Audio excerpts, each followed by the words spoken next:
Alrighty, good morning and welcome to our Azure Migration webinar. My name is Brian Haslip. I am our SVP of Cloud and Security Services here at Executech. I appreciate you taking the time to spend a little bit of time with us to learn a little bit more about Azure migrations and what you should take into consideration. So let's jump right into it.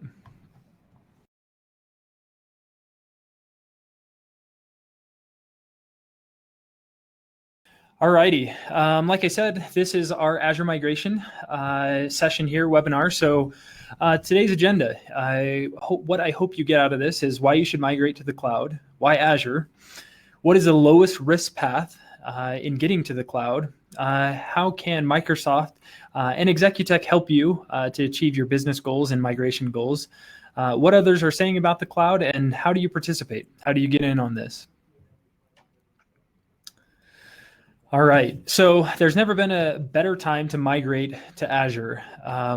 We believe that the success made possible by the cloud should be accessible to every business and every organization, small and large, old and new, but not all businesses are created equal. Some are just beginning their cloud journey. And that's pretty daunting of where to start. Every company, regardless of industry, legacy, or technology pedigree can thrive in the cloud. This presentation paints a picture of the cloud landscape and explains in clear and basic terms how Microsoft Azure can solve complex business problems while also making new business models possible. All right. 2019 will be a big year for cloud migration. We're obviously at the very end of this 2019 year. In 2020, that momentum will continue to grow. So IaaS, that infrastructure as a service, is the fastest growing subsegment, projected to grow 31% in 2018 and even farther and more in 2019. 80% of CIOs will be pressured by their business leaders to evaluate migrating their data centers to IaaS, as well as their on-premise resources. Here at Executech, we certainly help many small businesses and mid-sized businesses migrate from their on-premise infrastructure into the cloud as well. Azure PaaS, so that platform as a service where we're abstracted from the operating system layer, reduces time required to manage apps by 80%, and time spent on the actual application, not necessarily the management of infrastructure.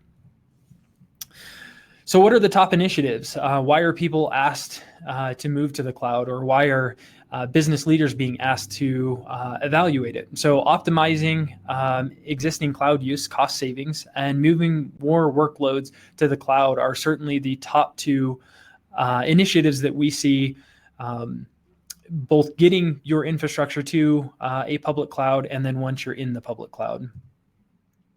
So what can trigger this? Certainly, these are some of the migration triggers that we see. Data center contracts are expiring.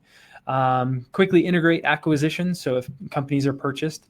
Urgent capacity needs, no longer have to go through the capacity planning and future buying when you're deploying into an on-premise data center or in your actual office. These are certainly things that you can spin up and spin down in a matter of minutes versus taking weeks to secure that hardware. Software and hardware refresh. Certainly there's a big cost and a lot of administrative cost associated with that as well. Going through and as many are aware, 2008 R2 operating system and SQL Server 2008 R2 are going end of life this end of January. So that means you'll no longer receive security updates for that software. So the Windows updates will be going away for those. But if you move those applications into Azure, you can actually continue to get security updates for the next 3 years. So if you're not quite there as far as being able to refresh your applications and get rid of that 2008 R2 operating system, both for SQL and Windows, you can continue to have that particular application hosted in Azure and know that you're still getting your security updates. Security threats, leveraging the economies of scale of taking advantage of a lot of the robust security features that Azure bakes into their platform. And Microsoft continues to spend quite a bit of money on investing in security for their platforms and their cloud products. Compliance. The example there is GDPR. If there's a specific compliance that you are required to meet because of the industry that you're operating in, this allows you to go through and have a much easier way to provide evidence to auditors, to the companies looking to make sure that you're in compliance with those regulations, both your vendors that you may be working with, customers, and auditors. Application innovation, certainly taking advantage of many of the built-in features inside of Azure. Again, that kind of goes back to the previous slide of really taking advantage of abstracting your staff away from the administration of the infrastructure and really focusing on the product itself. Software end of support. Talked about that a few triggers ago, but again, if you have end of support for even VMware or some of your other products that there is a support contract renewal that you'll have to pay for, this is another reason why we see customers move to the cloud. So Azure is a cloud for all. It's productive, hybrid, intelligent, and trusted. So let's start with productive. So unparalleled developer productivity. So if this is, if you're developing a SaaS-based product, again, you've got the integrated tooling of Visual Studio, Azure Functions, Kubernetes. So a lot of those serverless orchestration types of service that you can take advantage of. And unified management, this one is huge. Single user to get into all of your applications. So instead of having disconnected systems and disconnected identities, you can use a unified management system with the Azure Active Directory to drive a lot of that. So secure, this is another portion that allows you to be productive, right? So you can govern, configure, monitor, protect, and secure your cloud. So these are all things that are, again, baked into the platform where you can go through and set up policies, set up cost management, configuration, so update management of the servers and applications that are running inside of there. Get very in-depth monitoring of your apps and infrastructure and network inside of Azure, as well as protecting and securing. A big portion of what we consult on at Executech today are really the right side of that slide, both securing and protecting that workload. So thinking about your business continuity plan, thinking about your disaster recovery plan, and how to execute on that certainly becomes much easier in removing that hardware from on-prem and your local data center. So let's move on to hybrid. So we talked about the common identity, unified platform. So we don't see this a lot, but certainly a little bit more is Azure Stack. It's that Azure operating system in a sense that you can deploy down to the edge and manage your servers using a common platform, both in the cloud and for your non-connected data center or non-connected footprints into Azure. Data platform, SQL Server goes straight into to Azure. There's a few different ways to consume that.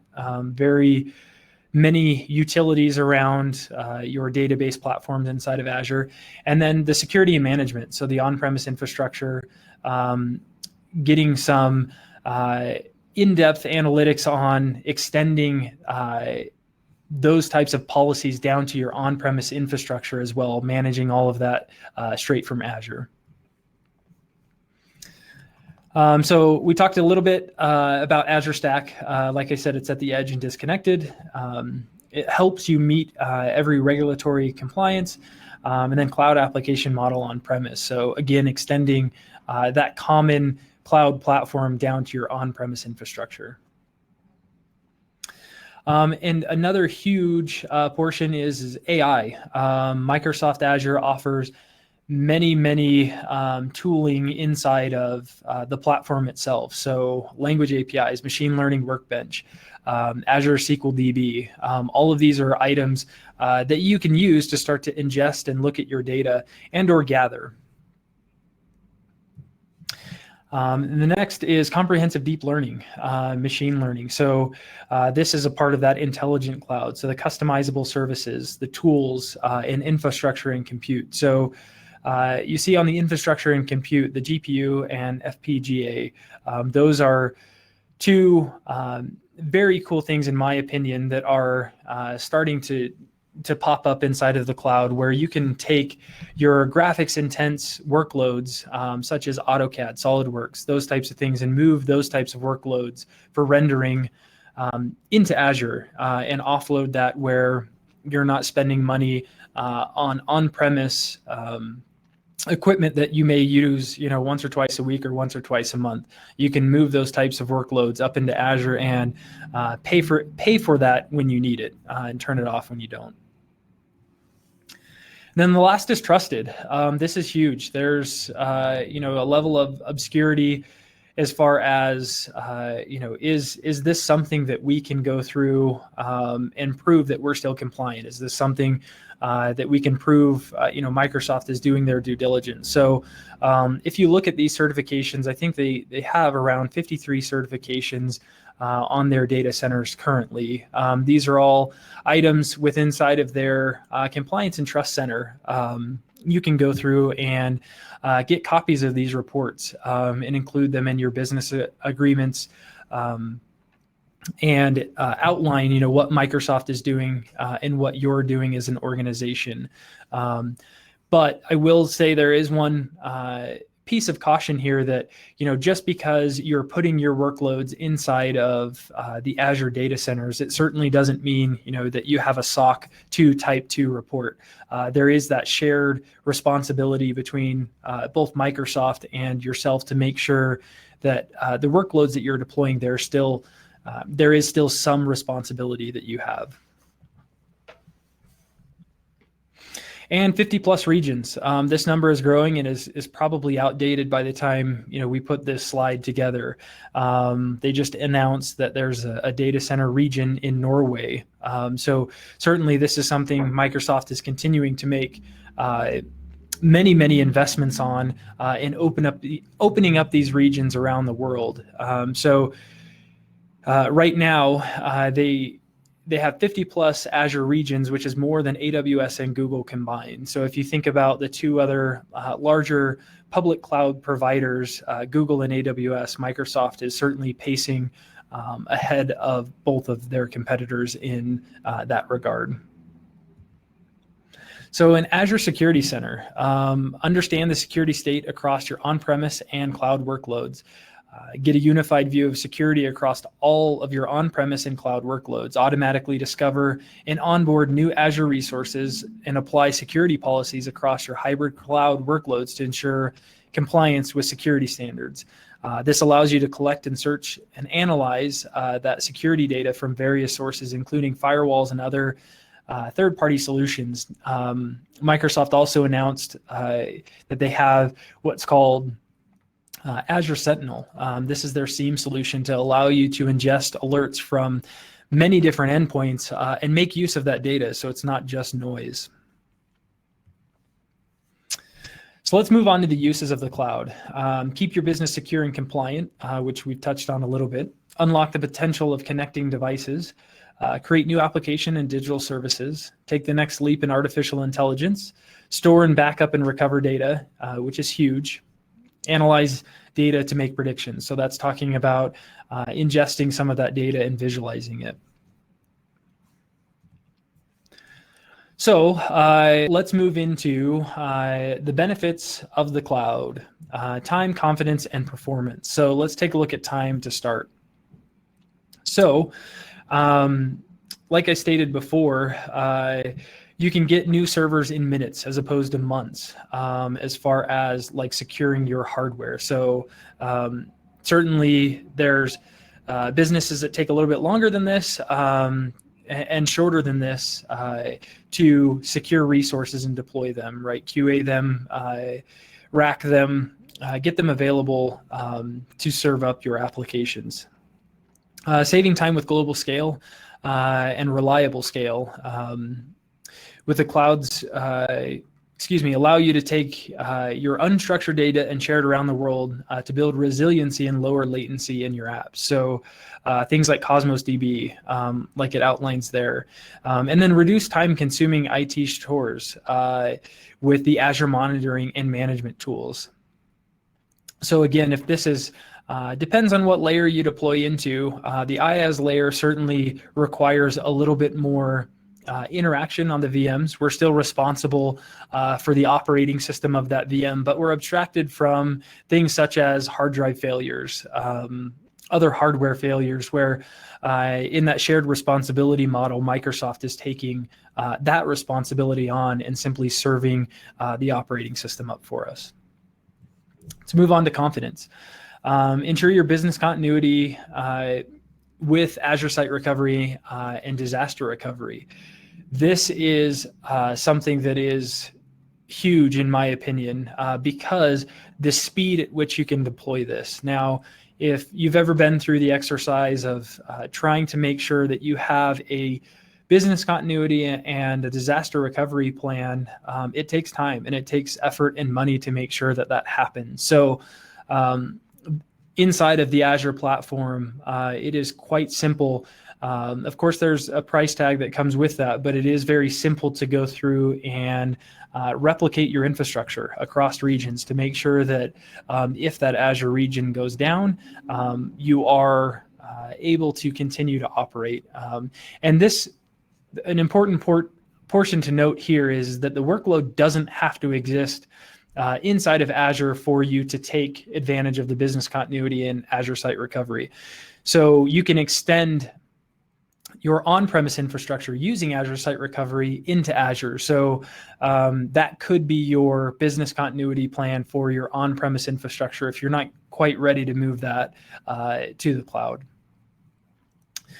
So let's move on to migrate risks with Azure Security Center and compliance.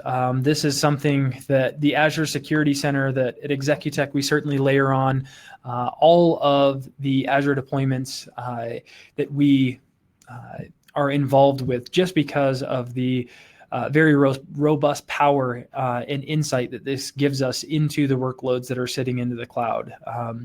It gives us the ability to remediate those and understand where they're coming from to plug up the holes as well. And it gives and it paints a very nice picture around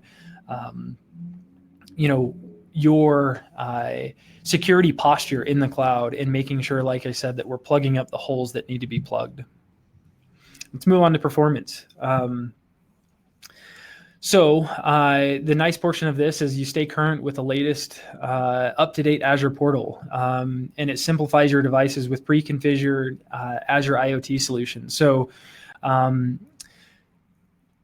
you can invest your time with confidence into the platform, performing better than you can do yourself. For example, like engaging your customers with more human touch using something like Azure Cognitive Services, which allows you to connect your customer to your customer from a visual speech or touch tool. So let's take a look at some of the innovations that we've had over the last 12 months. So Azure Migrate, very robust utility that Microsoft continues to make investments in, allowing you to migrate your current workloads without having to rebuild them in the cloud. Another one to touch on here is the Azure Security Center. Tons of updates, tons of items that Microsoft is building in. By default, you get to take advantage of those. There is a free and standard tier, but lots of those features are built into the free tier. Kubernetes is certainly something that many customers are interested in, the orchestration services that come along with that. And then the last one I wanted to touch on is Azure Database Migrate. This is a great utility that you can use to push your on-premise databases into their platform as a service type model to consume those databases. There certainly are other implications with that, but it allows you to take your database today and move that up into Azure. Something that Microsoft is also very proud of is migrating to open source assets. So these include things like Linux, your Red Hat, MySQL. All of these items are supported inside of Azure. And I think currently it's about a 50-50 split or a little bit more on the Linux side of workloads running inside of Azure. So certainly something that they are continuing to put effort into and be a friendly open source or a friendly platform for all of your open source needs as well. So let's move on to migrating applications and data, as well as your infrastructure. What does it take? So they offer flexible migration options with kind of that hybrid support where you can have hybrid infrastructure with Windows Admin Center, reaching down to your on-premise utilities, as well as the Security Center and Azure AD. And cost-effective through the entire migration. So things that you can take advantage of are the Azure Hybrid benefit. Now, what that is if you have software assurance or license mobility on your volume licensing, we can take a look at if that applies. And because you're paying for everything on your minute and hour meter, if you pre-own or pre-buy your Windows licenses, there's certainly some cost savings there. Reserved instances. This is also something that has changed recently where you have the ability to prepay for 1 or 3 years or reserve that for 1 or 3 years and pay on that monthly, which is huge. This is something we see a lot of customers taking advantage of simply because of the cost savings. You're reserving that computing power required to run that workload for 1 or 3 years. And then high confidence, lower risk. So these are all utilities through the Azure Migration Center and the rich partner ecosystem, such as Executech, where we can go through and help you migrate and understand kind of the pitfalls and paint a clear picture for you on how to get to the cloud, how to move some of these applications either all at once or simply scale out into the cloud as well. So if you have SQL Server, this is just another little plug for that, where you can also use that hybrid benefit for your SQL software. So if you, again, if you own this, these are some pretty staggering numbers versus the pay-as-you-go, which includes that software license. You can save up to 55% for SQL Server and 49% for Windows Server if you bring those on-premise licenses with you. Now, again, you've got to make sure that you have software assurance or license mobility in order to bring your existing licenses, but you can also purchase CSP licensing to help with those run rate costs. So let's look at some of the ROIs. So we talked about that IaaS, that infrastructure as a service, and then the PaaS, platform as a service model, where most customers want to end up, where you're going to that serverless type model, where again, you're simply just consuming that service, and Microsoft is managing the back end of serving that up to you. So lots of customers are moving into Azure. I mean, there's certainly a few that are very recognizable on this list here, but there are many customers that are putting their trust in Azure and putting their trust in Microsoft and moving their infrastructure there. So let's talk about the journey and what that entails. How do we accomplish this? So top-down buy-in, again, executive sponsorship and getting the executive level team buy-in on this. It starts there. So how we go about it is assess, migrate, and optimize. And we're going to go through each one of these phases and then find out, how do we accomplish this? How do we go about it? So this is kind of what the journey looks like. So first we start with assessing, migrating, and we'll go through each one of these migrate options one by one with the rehost, refactor, rearchitect, and rebuild. And then lastly, optimize. So let's start with assess. So the first is discover, map, and evaluate. So going through and discovering all the assets that you want to move into Azure. A lot of these systems have been in place for a long time on-premise. And so discovering everything that makes an application run may be something that's already mapped out, or it may be something that we need to go through and help you discover. And it leads into the second point there of mapping this out, finding out, again, what does that journey look like? And then evaluating the risk, right? There is a lot of these workloads are production workloads. So evaluating, what can be moved when and what's the risk associated with that. So let's look at Azure Migrate. So Azure Migrate is a very robust tool that now announced yesterday supports the assessment of physical hosts, where you can look at dependencies, what that VM or what that physical host is talking to, so you can map out those dependencies. So easily discover VMware, Hyper-V, and your physical VMs now. And it gives you the insightful workload assessments. So something that to touch on there is right-sized Azure resources based on utilization history. That is huge. The capacity planning is certainly something that is somewhat of an art form for on-premise, and finding out what the organization is going to use within the next 3 years. Typically, when you're deploying your on-premise servers, you don't necessarily want to have to refresh those within the next year. So those are all things that you're taking into account when you're buying those. But what's nice about Azure is it gives you the ability to be much more flexible and right-size those for what you're using today, not necessarily what you may need to use them in the future for. So let's move on to the migration strategies. So Rehost the app, commonly referred to as lift and shift. What is it? So it's redeploying an existing application to a cloud platform without modifying its code. So this is quite literally picking up this application and moving it as is into Azure. And the example at the bottom there is move a line of business application to Azure VMs. So we're still responsible for the operating system, but not the underlying infrastructure such as your disks and the host itself that's sitting on. So what that looks like.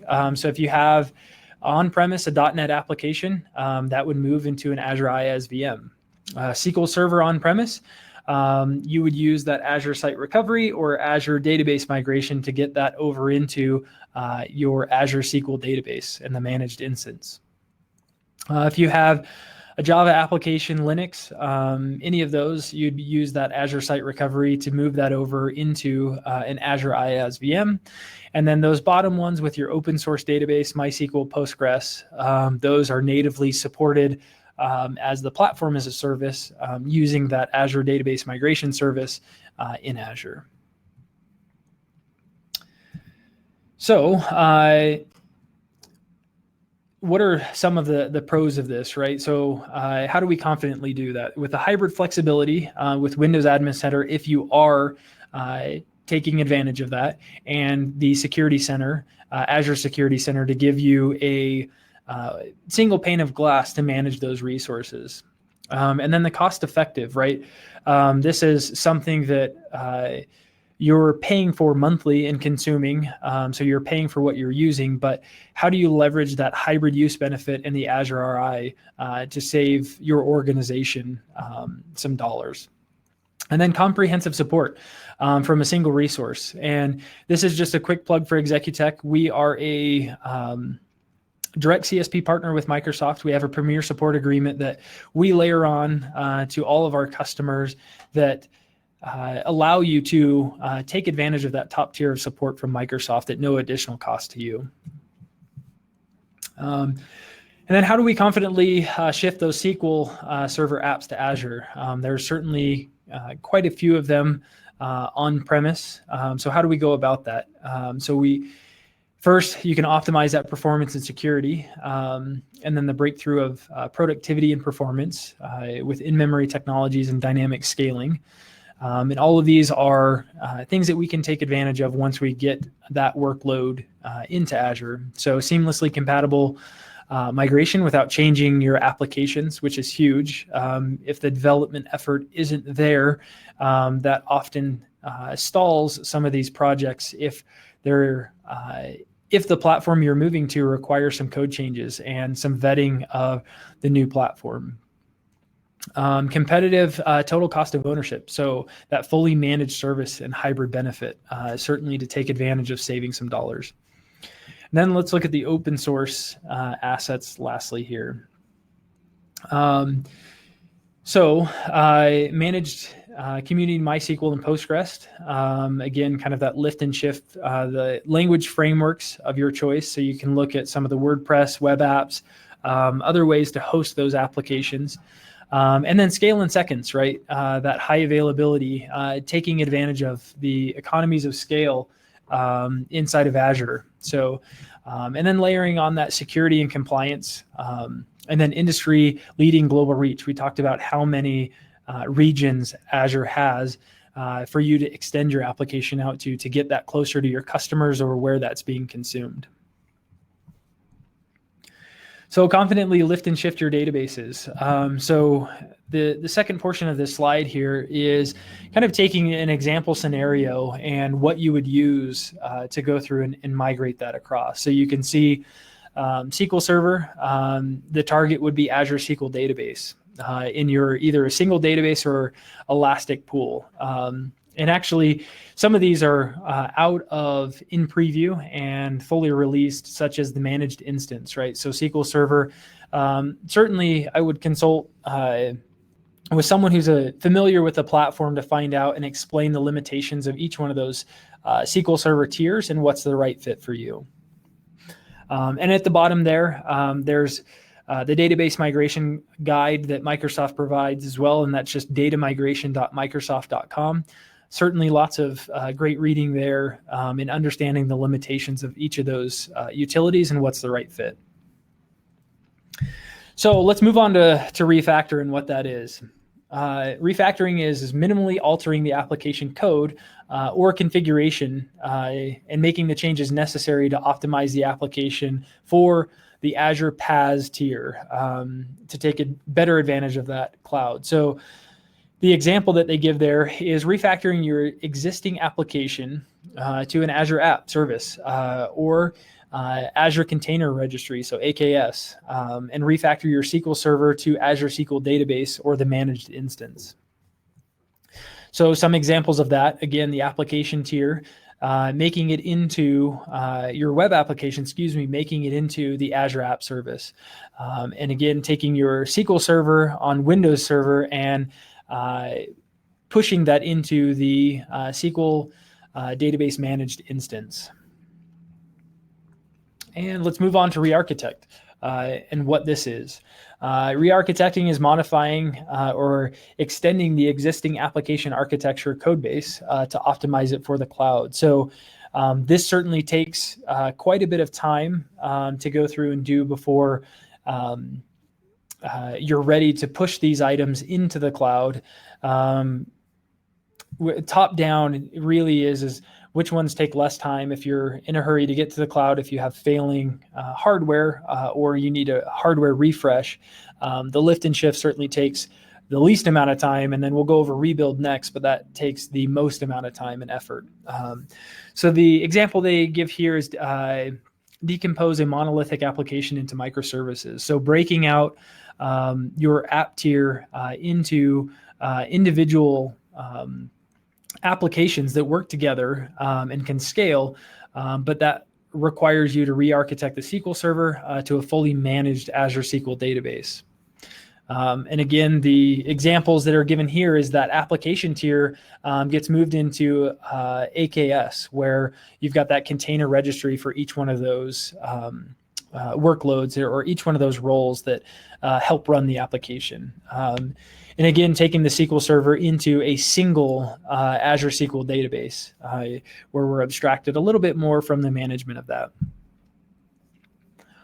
So let's talk about some of the container technologies that Microsoft has. So they've got that container services, AKS, that we've talked about a little bit, the container instances, the Azure App Service Fabric, the Azure Service Fabric and the App Service, all items that unfortunately we don't have enough time to go into each one of those today, but the links down at the bottom, certainly, again, if you're interested in those, go take a look where there's a lot more information on each one of those services. And then let's move on to the last portion here, rebuilding the application. What is it? And it's quite simply rebuilding the application from scratch to take advantage of using the PaaS service tier or your serverless tier with functions and things like that. So example here is build greenfield applications with innovative cloud native technologies like Azure Functions, Logic Apps, Cognitive Services, and Azure Cosmos DB. So examples here as far as what that would look like is quite simply rebuilding things into that Azure Function tier or Logic App. And then on the data tier, building your application to use the SQL database or Azure Cosmos DB. So let's go into those Azure functions just a little bit here with the serverless computing. It's the abstraction of servers, the infrastructure and operating system. When you build your serverless applications, you don't need to provision and manage any servers. You take your mind off the infrastructure concerns. Serverless computing is driven by reaction to events, triggers happening in near real time in the cloud. As a fully managed service, server management and capacity planning are invisible to the developer, and billing is based just on resources consumed and the actual time the code is running. So that micro billing is awesome. Again, you're not paying for the overhead of having that infrastructure sitting dormant until that one time a day that you receive the event that it needs to kick something off. So that's certainly something to take advantage of. And, it's kind of the end goal of moving a lot of these applications into Azure. So we talked about in the app platform, so Functions, Logic App, and Event Grid. All of these are ways to take advantage of the app platform components inside of Azure. So what do those look like? So obviously database and storage, your Cosmos DB or storage account, and give us some of that security and IoT in the Logic App area. And then Event Grid, getting your analytics and intelligence behind that. And then the development. So integrated DevOps, Microsoft has recently come out with Azure DevOps. It's a very robust platform to kind of end-to-end help your CI/CD pipelines and delivering that application and the continuous integration and development of that. Azure Cosmos DB, again, all of these, we're quickly touching on these. If there are some additional information, we'll make sure that this slide deck is available, but certainly the docs that Microsoft has on some of these applications as well and services that they offer are quite amazing. So again, if any of these spike your interest, please take a look at the Microsoft docs or reach out to us, and we'd be happy to schedule some time to work through each one of these. So, and then optimizing. We talked about this previously of governing, configuring, monitoring, protecting, and securing the cloud itself. Steps to start securing and managing your cloud. So the Azure Security Center is certainly a very robust utility to use. Protect your data in the cloud. Azure Backup, in-platform backups are built right in. So you don't necessarily have to layer on a third-party tool to back this cloud up. Microsoft has the ability to do that all within the platform itself. Monitor the health of your cloud is another awesome portion there. So the total cost of ownership of migrating to Azure. This is something that is top of mind in trying to make this transition. So saving up to 78% in the data center total cost of ownership versus on-premise. Saving 68% just simply lifting and shifting, rehosting those applications, and then saving 63% to rebuild the app on kind of that PaaS platform inside of Azure. And then getting started. So these are all great utilities that Microsoft offers: Azure Migrate, Azure Site Recovery, and Azure Cost Management. All of those are part of this journey and understanding kind of your, again, the risk and the pre-migration, the during migration, and then post-migration, how do we save money? And what are we spending our money on? So definitely go take a look at azure.com/migration. You'll find all of those utilities there as well. Here's a few more on the assess, migrate, and optimize. Azure Migrate, the migration assistant, and then the SQL Server migration assistant as well. And there's a lot of third-party partners out there that help in this journey as well. So some of them are listed below. So if there is a partnership you already have and certainly like to use, take a look at those below there. So how can Executech help you with this? We can help drive those migration initiatives and manage your Azure resources once they're in Azure. If you don't have anyone skilled on staff or don't want to employ someone skilled on staff to manage that, you can completely augment that to us. So we can be both a technical consulting resource and execution resource. So what's the lowest risk path to the cloud? So we talked about how there are some risk involved in this. So again, kind of the workshop, migration planning, business case, what does the business need? Do a proof of concept, partner migrates, and then to the cloud. So that kind of outlines at a very high level what that journey looks like and how to go through and start to structure that or pitch it to the business as well to understand, what's all involved. And then how can we help? So Executech does Azure workshops. We can kind of offload and the migration plan and business case, take that 100%, and then your proof of concept, as well as the migration. All of those kind of have the duration down below. So, there are large migration products and small projects, and small. So if you're looking, at that hybrid deployment, certainly the speed of which we can help you migrate is much faster. So hopefully out of this webinar today, you understand the value of migrating to the cloud, see why Azure delivers the best cloud value. You learned how Executech can help migrate your apps, data, and infrastructure, and then discover what tools and guidance Microsoft offers so you can migrate with confidence. So let's move on to the Q&A portion. So I'll open it up for questions. So if anyone does have questions, you can certainly put them in the chat section below, and I will try and answer them the best I can.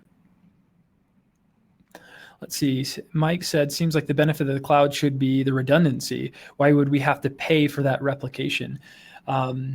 So Mike, that's a great question. And one of the huge benefits of that is in Azure region, your data is actually replicated within three times inside of that same data center region. So if you're looking to simply push that to a different data center region, that means that your data and application and infrastructure is replicated 3 times in a different data center region. So there certainly is some regional redundancy that's built in as well that once you push that into Azure, you get right away. So hopefully, Mike, that answers your question. Awesome. Any other questions before we wrap up?